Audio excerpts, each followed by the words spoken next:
are problems in the brain inside of the Japanese head. Two Sides of a Coin. The Political Propaganda of Dr. Seuss and Bill Mauldin. A project by Asmita Paranjape and Ashley Channel. Bill Mauldin and Dr. Seuss were two cartoonists during World War II. Mauldin's cartoons caused a lot of controversy by triggering the wrath of General George Patton, but he received a strong positive response from his fellow soldiers. Meanwhile, Seuss had patriotic intentions, but his racist propaganda films provoked dispute among higher officers like General MacArthur.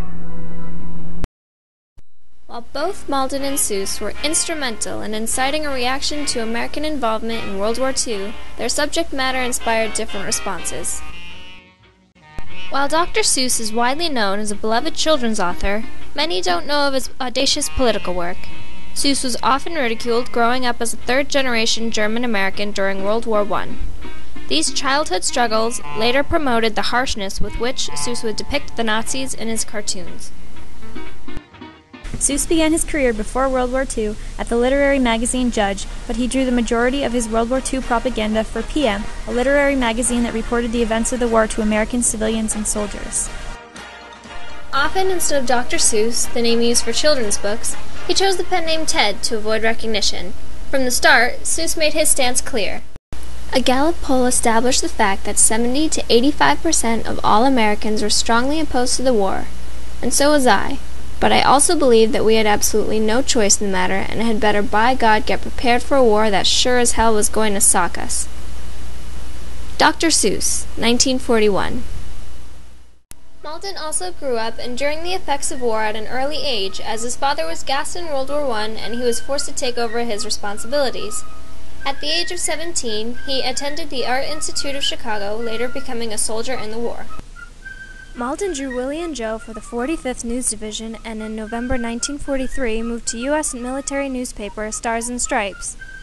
September of that year, Mauldin, a dedicated soldier, earned a Purple Heart after being wounded by a mortar shell.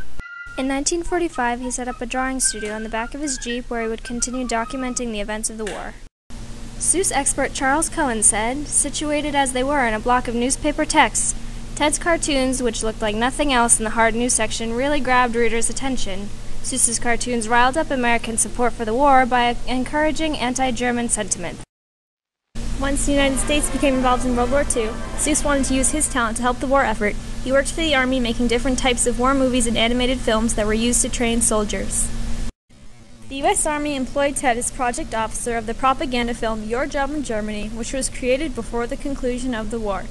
In the film, Seuss played on and amplified anti-German attitudes that the U.S. Army promoted. We're up against German history. It isn't good. This book was written chapter by chapter, not by one man, not by one Führer. It was written by the German people.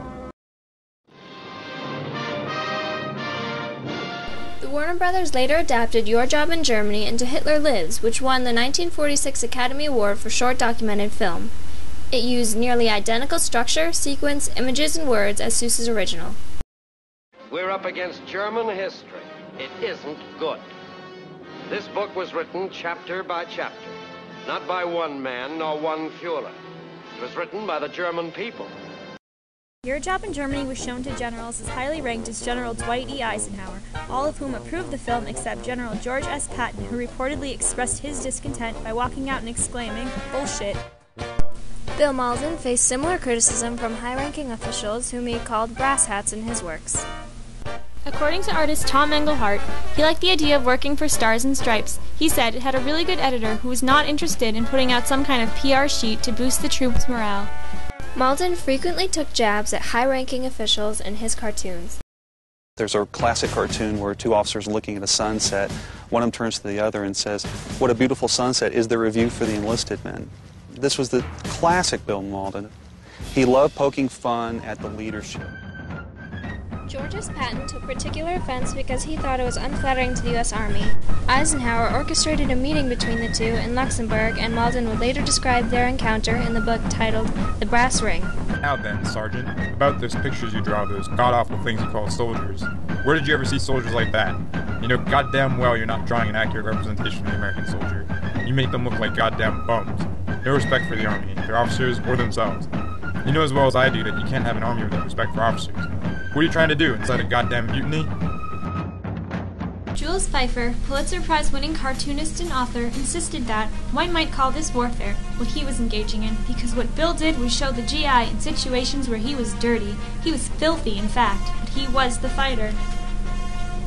Mauldin ended up helping GIs focus on a more humorous side of the war. This was not the case with Seuss, who caused more controversy than nostalgia with his awe-inspiring cartoons. Seuss is not shy about expressing his disapproval of America's appeasement and isolationism policy. His brusqueness continued in his film career with Our Job in Japan and Know Your Enemy Japan. Many people found Seuss's cartoons about the Japanese and Japanese Americans superfluously offensive and thought Seuss's racist attitude was his one major blind spot. Todd DiPastino, author of Bill Mauldin's biography, A Life Up Front, said, Mauldin's and Giesel's cartoons were very different in terms of their content and approach. Most readers today are shocked by the anti-Japanese racism of Giesel's wartime work. We're here to make it clear to the Japanese that their time has now come to make sense. Modern, civilized sense. That is our job in Japan.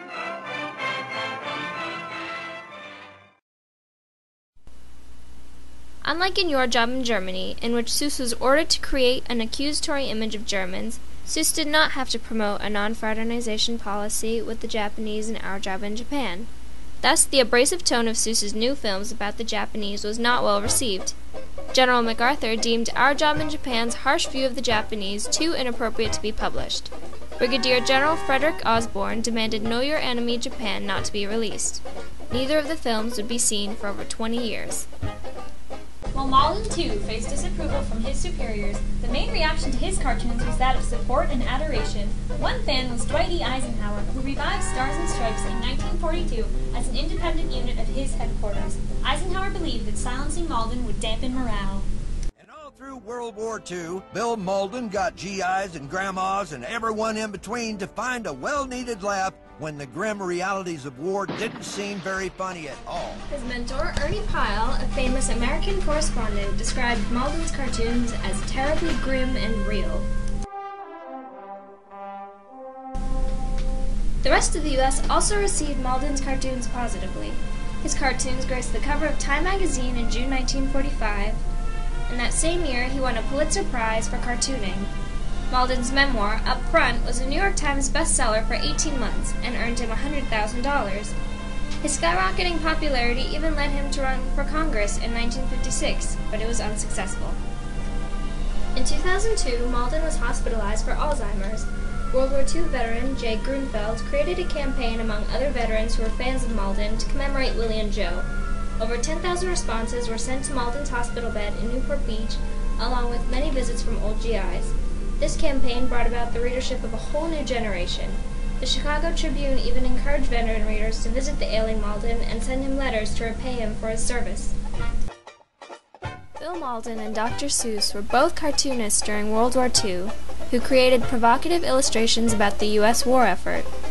Interestingly, the two artists generated nearly inverse reactions. Despite his filthy but honest portrayal of the American GI, Mauldin revived optimism among American soldiers, making him a hero until his death in 2003. On the other hand, Seuss worked for the U.S. Army and American newspaper PM to inspire patriotism, but was met with conflict from civilians and soldiers alike due to his offensive content and tone. Or in a print political cartoon, it's what you're trying to say that makes it a political cartoon. All artists impact their societies, and both Dr. Seuss and Bill Mauldin shaped the American people's perceptions of World War II through the medium of political cartoons. But in the end, both artists, regardless of their distinctions, sparked conversation about the war among U.S. citizens.